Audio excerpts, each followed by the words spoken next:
why God's existence makes better sense of evil than atheism does. That's our topic for tonight. The Scottish skeptic David Hume said, "Were a stranger to drop on a sudden," this is 18th century here, "were a stranger to drop on a sudden into the world, I would show him a specimen of its ills, an hospital full of diseases, a prison crowded with malefactors and debtors, a field of battle strewed with carcasses, a fleet floundering in the ocean, a nation languishing under tyranny, famine, or pestilence." He goes on to ask, is God willing to prevent evil but not able? Then he is impotent.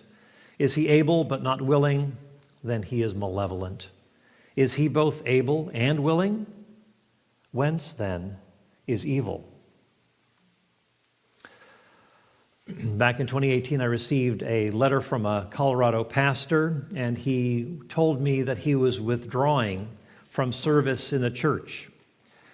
He was wondering, he said, "I was an ordained elder for a local evangelical church. I was a student of the Bible and theology. I loved serving in ministry, reading and teaching God's word, and was a champion of the gospel message for all those years.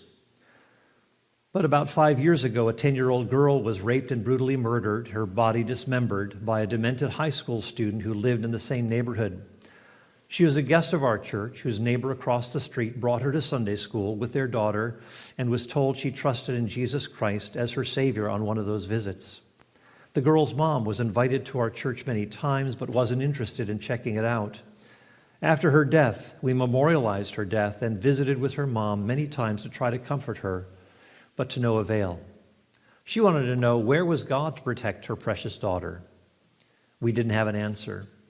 It was then that my faith began to question many things about God's presence, or lack of it, having the same question that she had. All my training and study of His Word left me wondering, why doesn't God feel like we do? Why isn't He more active battling evil in the world? And he said, I'm withdrawing from serving because I don't have these answers and wonder what kind of God would let this little girl die like this. And so many others like her throughout the world every day. Well, the next day we were on, back then, Skype, talking about these issues. And so for about an hour and a half, we discussed these matters. We then happened to meet up. I had a meeting in Colorado 2 weeks later, and so we ended up getting together, going to actually an apologetics conference. And one of the speakers was Lee Strobel, who actually addressed a number of the questions that were being raised by this man.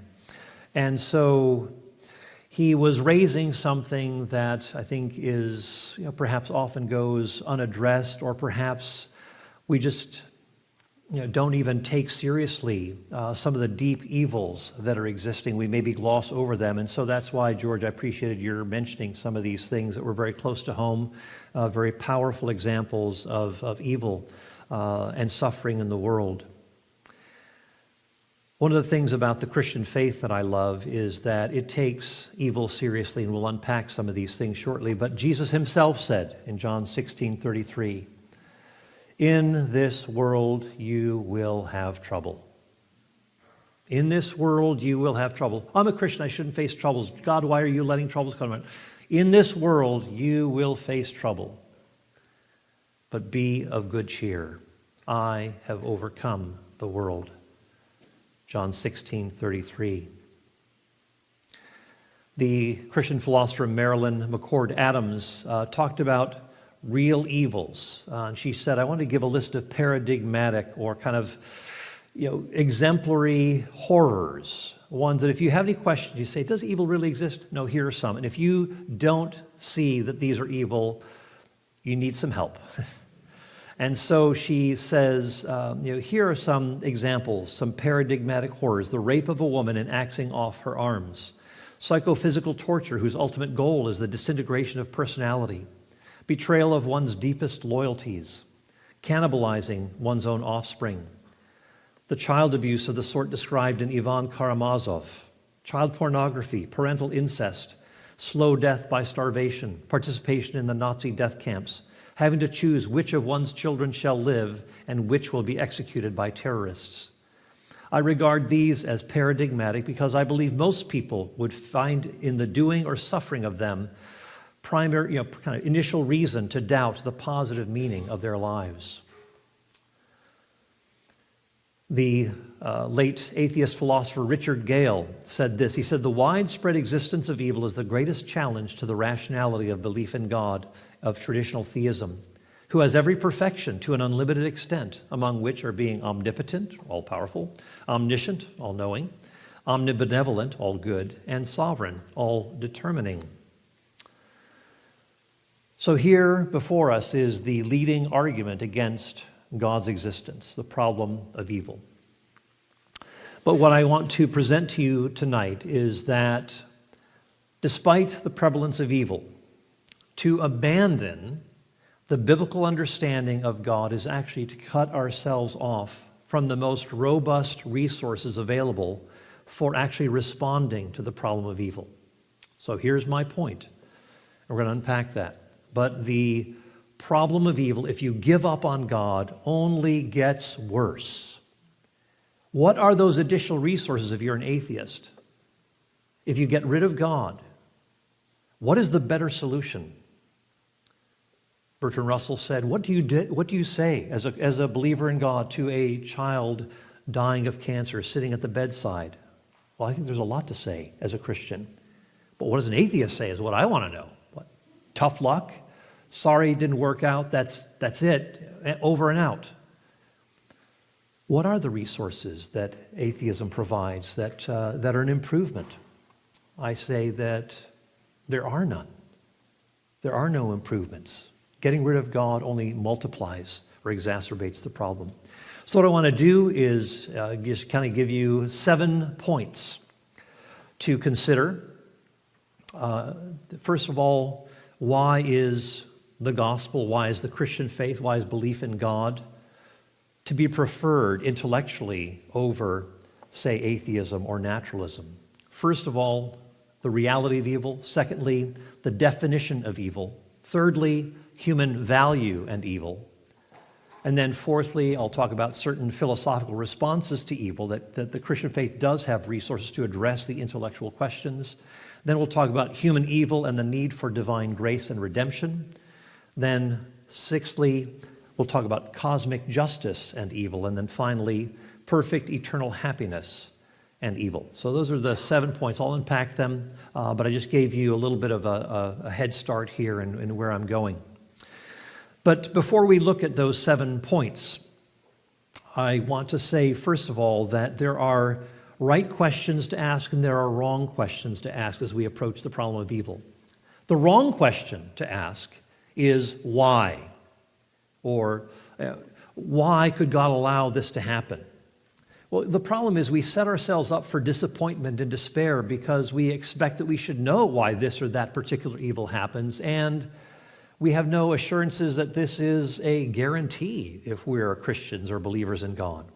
For example, Jesus in Luke 13, when he's asked about moral evil and then talks about natural evil, why did these things happen? Why did Pilate have these Galileans killed when the temple, when the sacrifices were going on in the temple? Jesus said, do you think that they were worse sinners than the rest? I tell you, no. Jesus didn't go on to answer this. I mean, he said, let this be an occasion for you to wake up to your relationship with God. But he said, there is a Tower of Siloam that fell and killed 18 Israelites. Do you think that these Israelites were worse sinners than the rest? I tell you, no. Jesus didn't try to answer why this or that particular evil took place, but actually encouraged, exhorted people to check out their own relationship with God. Repent. The wrong question to ask, why? The right question to ask, which worldview offers us the best resources for responding to the problem of evil? Rather than thinking, I've got to have all the answers to the problem of evil. No, I think it's given the fact that we are limited human beings, that we see only in a glass darkly. We don't have all the answers. We understand that we're finite, we're limited, but which worldview actually has the best resources for helping us to come to terms with evil? So again, don't think, which worldview addresses all the problems of evil? but let's just kind of step back and say, which worldview does the best job of addressing the deep, penetrating problems of evil better than the alternatives? And then thirdly, there's the comment I'd like to make about the emotional problem of evil. Philosophers sometimes distinguish between the intellectual problem of evil and the emotional problem of evil. We're going to be looking largely at the intellectual problem of evil. The emotional problem of evil requires more than just intellectual answers. It requires pastoral care, a shoulder to cry on, the kindness and love of a community, sometimes just sitting in silence and weeping with those who weep. That's the emotional problem of evil that requires a different response. We're going to be tackling issues related to the intellectual problem of evil, so let's begin to unpack a few of those things. Why should we consider God's existence, theism, the Christian faith, the gospel, the good news of Jesus Christ to us? Why should we consider that resource better than, say, atheism? Well, first of all, is the very reality of evil itself. Christians take evil very seriously. The very heart of the gospel is that God takes evil seriously. He steps into this evil world, dies at the hands of evil men on the cross, comes to overcome evil in this world and to assure the triumph of goodness over evil. That is at the heart of the gospel, and the Christian faith takes evil seriously. There are some worldviews that repudiate, deny the reality of evil. Evil, of course, we just gave that list of examples from Marilyn Adams, paradigm examples of evil, but yet there are some worldviews that reject, they deny the reality of evil. But why should we reject what seems so obvious to us? Richard Dawkins, the noted atheist, says, if the universe were just electrons and selfish genes, it would be neither evil nor good in intention. He says this universe is what we'd expect if there is at bottom no design, no purpose, no evil, and no good. Nothing but blind, pitiless indifference. DNA neither knows nor cares. DNA just is, and we dance to its music. That is Richard Dawkins' naturalistic worldview. No good, no evil, nothing but blind, pitiless indifference. I'd say Christian faith is an improvement on that. The reality of evil is powerful. In fact, it's interesting that Richard Dawkins, earlier, before he wrote this, he had said that evil is actually the heart of religion. He did a BBC production on religion as the root of all evil.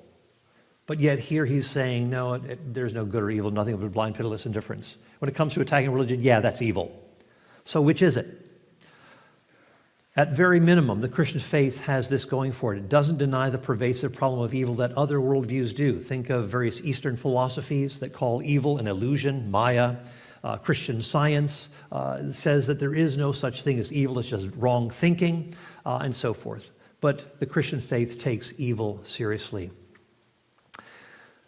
Secondly, I want to talk about the standard of evil, that there is the standard pertaining to evil, that evil itself presupposes a kind of norm or standard, which sounds very much like God. You see, evil is a departure from the way things ought to be.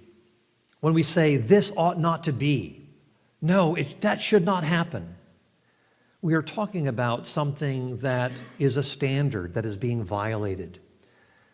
The philosopher Susan Neiman, not a Christian or anything, but she recognizes the reality of evil, says every time we make the judgment, this ought not to have happened, we are stepping onto a path that leads straight to the problem of evil. So there is a way things are supposed to be. And if there is a way things are supposed to be, there is a supposer. Think of counterfeit money. We can't make sense of counterfeit money unless real currency exists. Now, you can have real currency without counterfeit money, But counterfeit money makes no sense without real currency. And in the same way, you can have a standard of goodness or a norm without there being evil, but evil makes no sense unless there is some sort of a standard. C.S. Lewis, as an atheist, critiqued God because there is so much evil in the world. And he said, "My argument against God was that the universe seemed so cruel and unjust. But how had I got this idea of just and unjust? A man does not call a line crooked unless he has some idea of a straight line. What was I comparing this universe with when I called it unjust?" He said, so in the very act of trying to prove that God did not exist, in other words, that the whole of reality was senseless, I found that I was forced to assume that one part of reality, namely my idea of justice, was full of sense.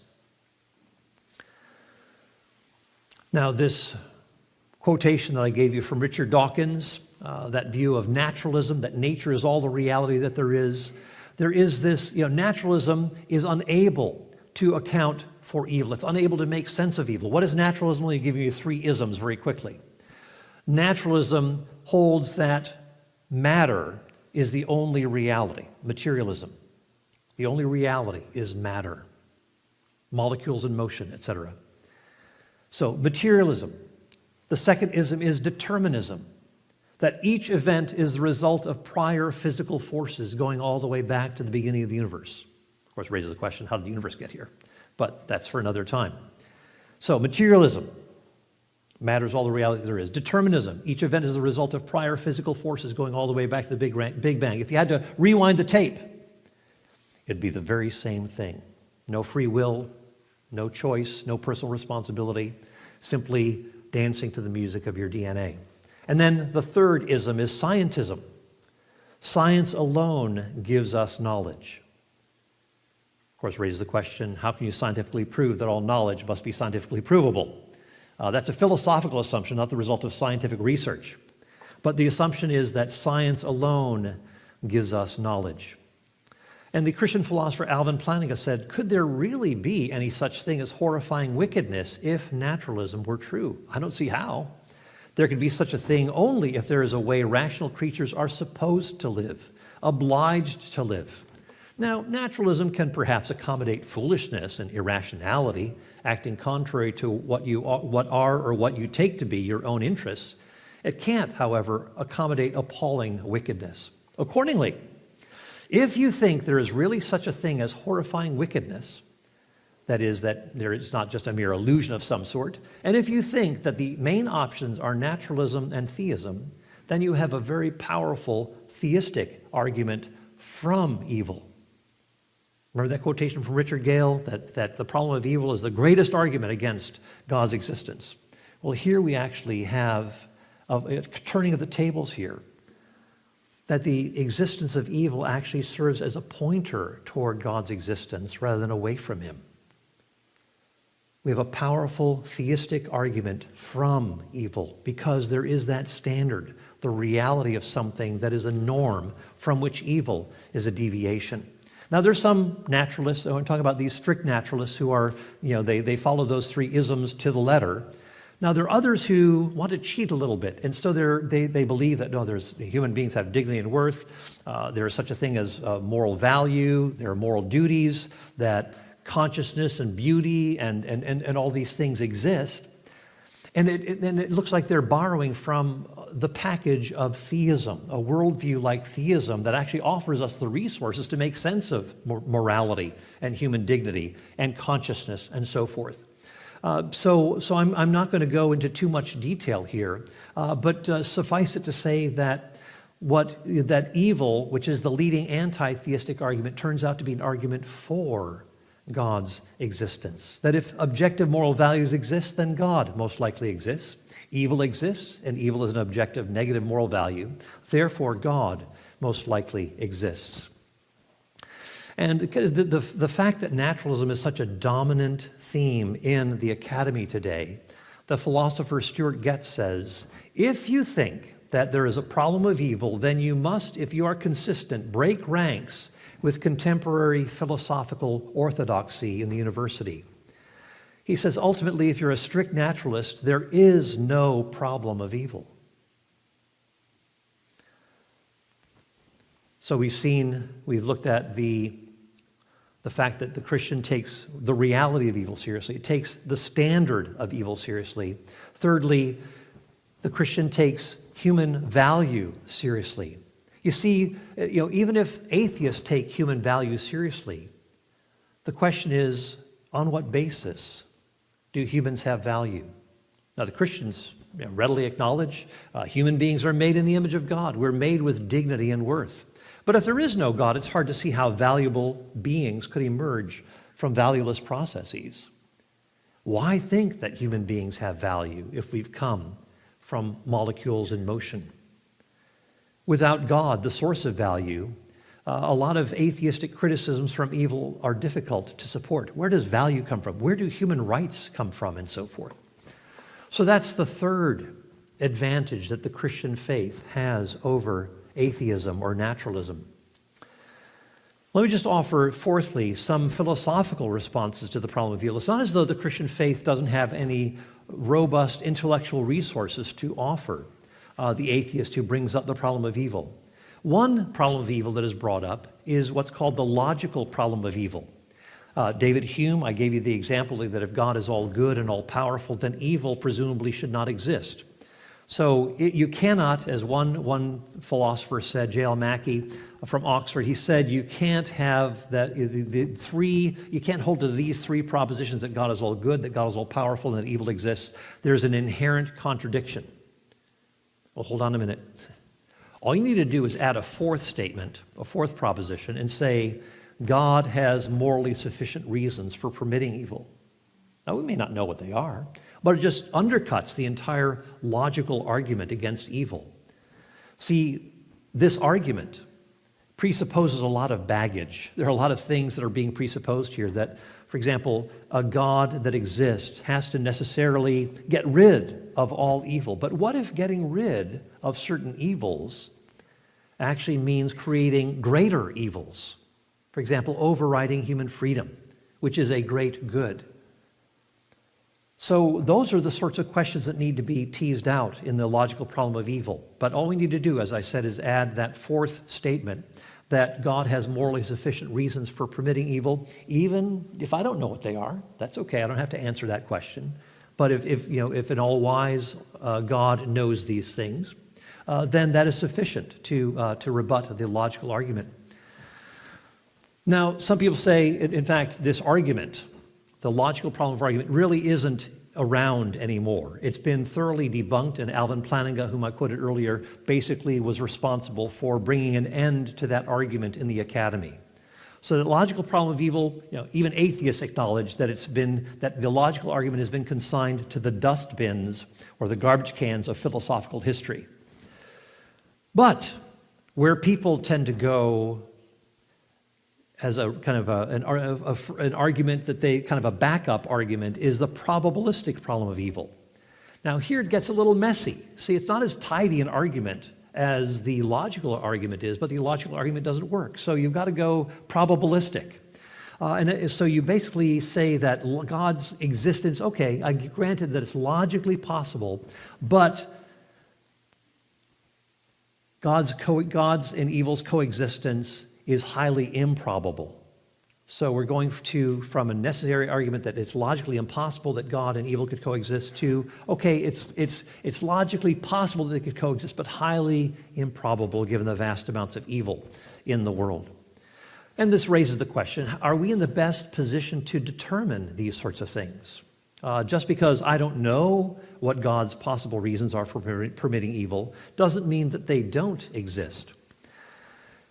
Now, a couple of further things need to be said here. If we look only at the problem of evil, yes, it's true that God's existence may seem less likely, even though where do you get that standard, of course? We've talked about that. But so if you only focus on the problem of evil, yes, things look less positive for God's existence. But what we have to do is consider the full scope of evidence for God's existence. And that goes way beyond just merely looking at the problem of evil. So what are some of these reasons for thinking that God exists? Well, the beginning of the universe. The universe began to exist a finite time ago. In my estimation, I'm making this up, but 13.8 billion years ago, the Big Bang. A Big Bang needs a Big Banger. And there's the second law of thermodynamics, that the universe has been wound up, and that's why it's winding down. It's not eternal. Energy dissipates. It spreads out. You had that cup of coffee in the morning, you let it sit there for too long, and it gets cold. Energy just spreads out. Unless you take extra effort to contain that energy, like a coffee cup warmer or something like that, energy is going to dissipate. It's going to spread out, and you can't keep that cup of coffee warm just sitting there by itself. So the beginning of the universe, which is reinforced by the expansion of the universe, the second law of thermodynamics.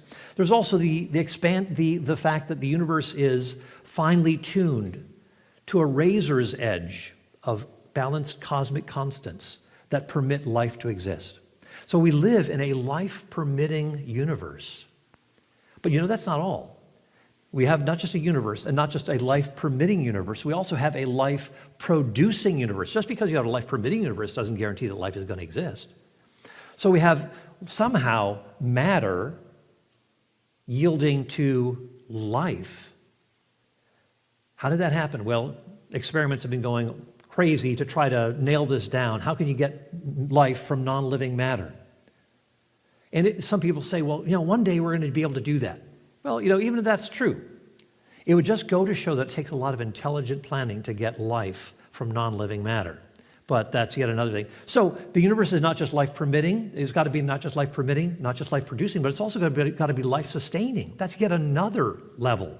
Highly improbable. Daniel Dennett, the atheist, says, to get from a single-celled organism to Homo sapiens is this long, tortuous process, and we almost didn't make it. If we had to rewind the tape, this would not have happened at all. So you've got to get from a single-celled organism to Homo sapiens, but even if you get life from non-life, why not think that it could just be quashed all of a sudden and life becomes impossible?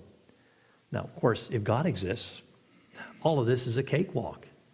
God can bring all of these things about. So you don't have to, if you're a betting person, go with God. If God exists and wants to have a relationship with human beings and create a world that is, a universe itself, that is life-permitting, that is life-producing, and that is life-sustaining, this looks like a great argument for God's existence. But there's more. What about consciousness? How did consciousness emerge? From non-conscious matter or from a supremely self-aware being? What about rationality? Did rationality come from non-rational physical processes or from a rational mind? What about free will? Did free will come from these deterministic physical processes or by a freely willing being that brought human beings into existence? What about the existence of beauty? Did it simply come through molecular arrangements or did it come from a supremely creative being? What about human dignity? Did value emerge from valueless processes or did a supremely valuable being, for example, produce human dignity and value? We also talk about other things like the historical evidence for the bodily resurrection of Jesus, the evidence of miracles and so forth. We can get into all of that. But the point here is that we're not in the best position to determine whether God could have morally justifiable reasons for permitting evil. We're just not in that position. But we need to distinguish between the fact that, that there is sometimes what people call inscrutable evil and gratuitous evil. Just because we can't explain evils, it's inscrutable, doesn't mean that they're unnecessary evils or that they have no point to them. That would be a gratuitous evil. So something may be mysterious, but it may not necessarily, evil may not be unnecessary in the broad scheme of things. Just think of when you look at maybe a tapestry of a carpet. My wife and I, we like carpets, and we'll sometimes collect them here and there as we go to various parts of the world and so forth and get them at remarkable rates and so forth. But sometimes you look at carpets and then you flip them over and you think, am I looking at a beautiful carpet? No, you see sometimes a lot of threads and fibers and so forth that look very odd and strange, and it kind of clashes, doesn't fit together, but then you flip it over and that carpet looks just beautiful. What if sometimes we're just looking at kind of the back end and we don't see the fuller picture? We don't see the beautiful tapestry that is there. We only see the kind of the threads hanging together. We can maybe make out a few things there, but it doesn't all fit together. What if there could be something more, something mysterious, inscrutable that we don't have direct access to? So those are a few basic responses to the problem of evil coming from the atheist side, that we can offer those responses as theists.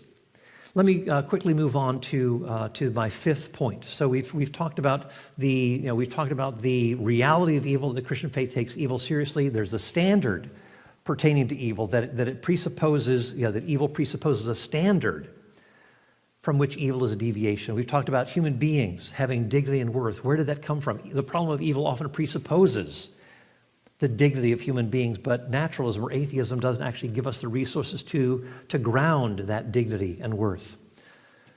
And then, there are philosophical responses to the problem of evil that Christians can offer. And then fifth, the reality of human evil and the need for grace and redemption.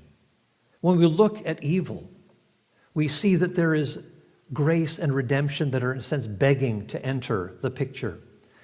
As George mentioned earlier, that evil, rather than just simply being out there,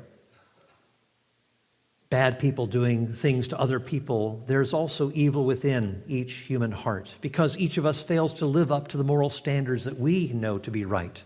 We need grace to fill that gap between that standard that we recognize and our own miserable moral performance. There is a moral gap. What is going to fill it? What's going to, to alleviate the guilt that we may carry for falling short of that standard? The message of the gospel certainly fits in beautifully here. When the Times of London posted this question for people who were reading the Times of London to respond to, they asked the question, what's wrong with the world? What's wrong with the world? What would you say if you had to respond? What's wrong with the world? G.K. Chesterton wrote, "Dear Sir," Christian thinker, "Dear Sir, what's wrong with the world? Dear Sir, I am yours, G.K. Chesterton." Rather than pointing at everybody out there, I'm the problem. I am. It begins here. The former atheist Francis Spufford, he wrote a book called Unapologetic, and he says, the subtitle is "Why Despite Everything Christianity Can Still Make Surprising Emotional Sense." But Francis Spufford, in an interview, talked about why he left atheism. He said, "Atheism turned out not to contain what my soul needed for nourishment in bad times. It was not any kind of philosophical process that led me out from disbelief. I had made a mess of things in my life, and I needed mercy. And to my astonishment, mercy was there, an experience of mercy rather than an idea of it. And the rest followed from there. I felt my way back to Christianity, discovering that through many surprises, the religion I remembered from my childhood looked different if you came to it as an adult with adult needs. Not pretty, not small, not ridiculous, but tough and gigantic and marvelous." I love that. Tough and gigantic and marvelous. So when we look at those reasons for God's existence, we talked about all those reasons that we could affirm that God exists, not just by looking at evil, but actually the whole scope of evidence.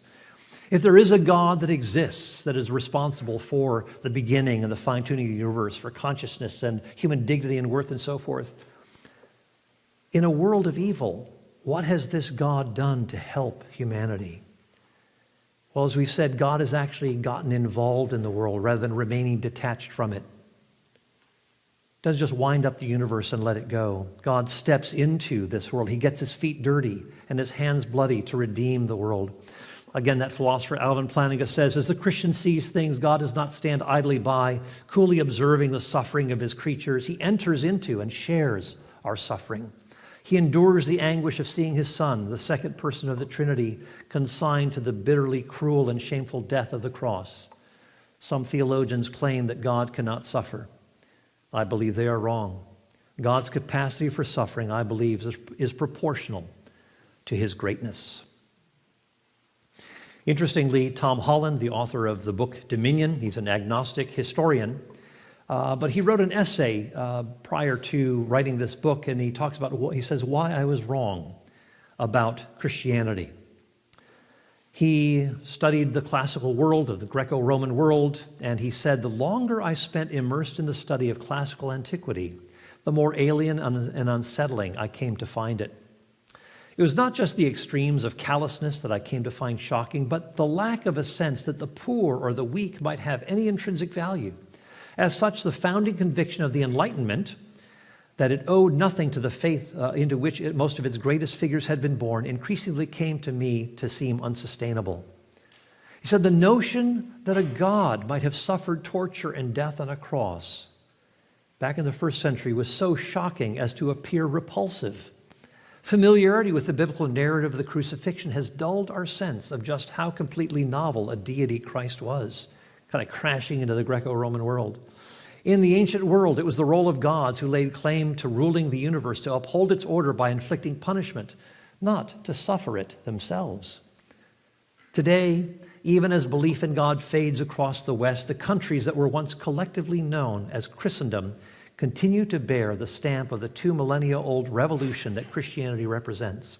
It is the principal reason why, by and large, most of us who live in a post-Christian society still take for granted that it is nobler to suffer than to inflict suffering. It is why we generally assume that every human life is of equal value. In my morals and ethics, keep in mind this is an agnostic speaking, in my morals and ethics I have learned to accept not that I am Greek or Roman at all, but thoroughly and proudly Christian. Tom Holland. So the Christian faith fills that moral gap between our own miserable, failed performance and the ideal that we know we've fallen short of. Grace is necessary, and God steps into it, getting his feet dirty and hands bloody. Another reason to look at the Christian faith and the resources it offers as an advantage over an atheistic or naturalistic worldview is this. When it comes to cosmic justice and evil, you see, without God, cosmic justice becomes impossible. If there is no God, think of it, Hitler, Stalin, Pol Pot, and so forth, they get away with murder millions of times over. Mother Teresa, self-sacrifice for God, goes unrewarded.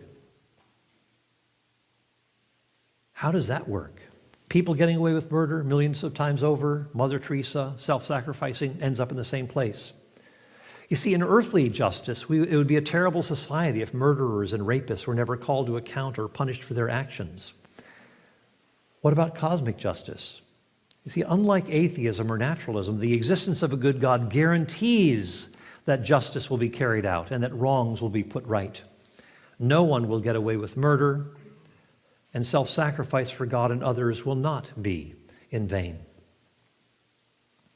And then finally, the Christian faith has an advantage over atheism in this regard. Perfect eternal happiness is something that we all have a longing for. What is people like St. Augustine and Blaise Pascal and C.S. Lewis all spoke of happiness as being the purpose of life. And sometimes you'll have people maybe even superficially saying it, just as long as that person's happy, I'm glad, and so forth. So there's that sense of happiness to some degree at least, where we see this is a good state of affairs to be in. Now, but what happens when we gain some semblance of happiness? I think of the Super Bowl. I think of Tom Brady. I think of, how many, 7, 8 Super Bowls has he been in? In the first ring you think, yeah, this is awesome. Second ring, yeah, it's okay, this is good. But then you keep on getting the Super Bowl rings, and there is what's called the law of diminishing returns. It's just not as thrilling as the first time and maybe the second time. It just kind of wears down a bit. And we all long for something that will be a lasting happiness, that will endure. Well, we all long for that.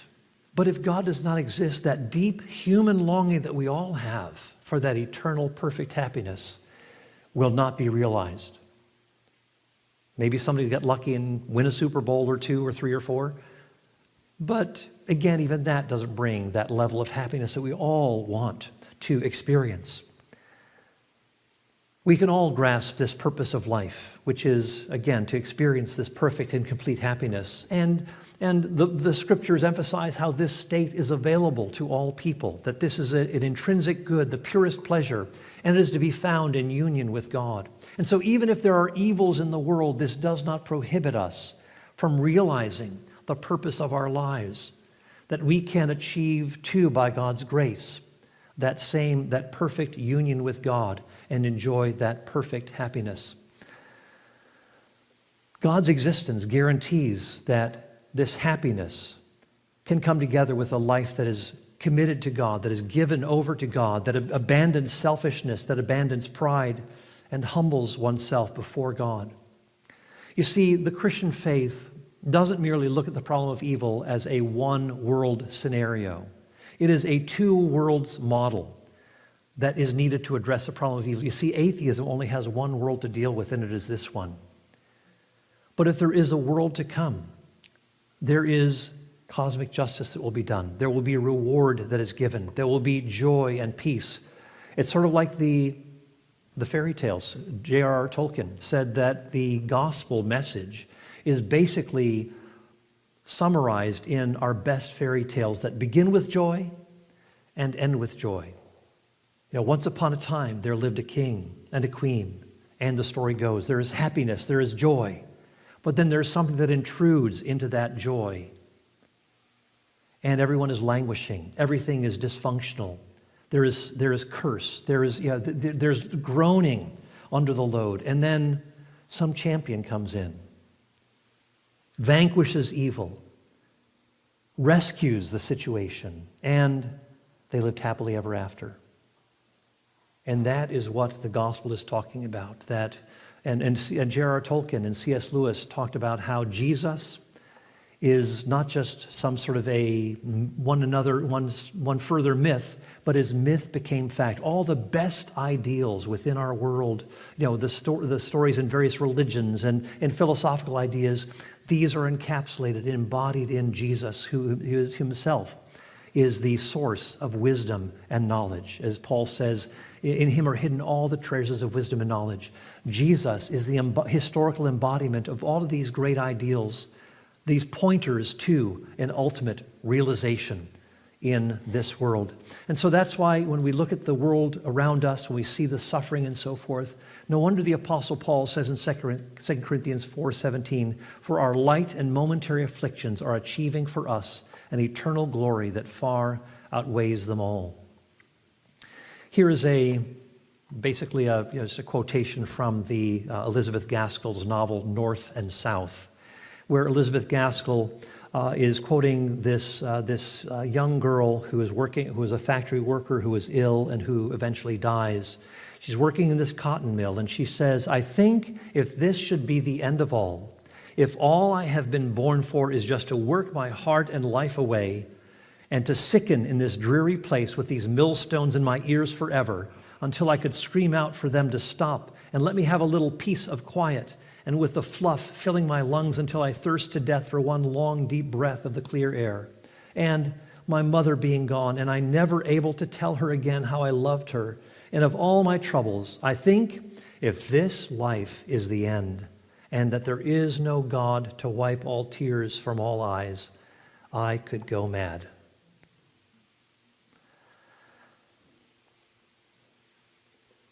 Richard Gale's statement that the widespread existence of evil is the greatest challenge to the rationality of belief in God of traditional theism is indeed correct. It is the greatest challenge. But every worldview has to grapple with the problem of evil and injustice, not just the Christian faith. The atheist has to grapple with it just as well. But some will address this problem with only partial resources, or even no resources at all. And what we're arguing is that the biblical worldview has far better resources for grappling with evil than the alternatives. The reality of evil proves to be an utterly devastating challenge to the naturalist who has no room to account for this in his own metaphysical, materialistic worldview.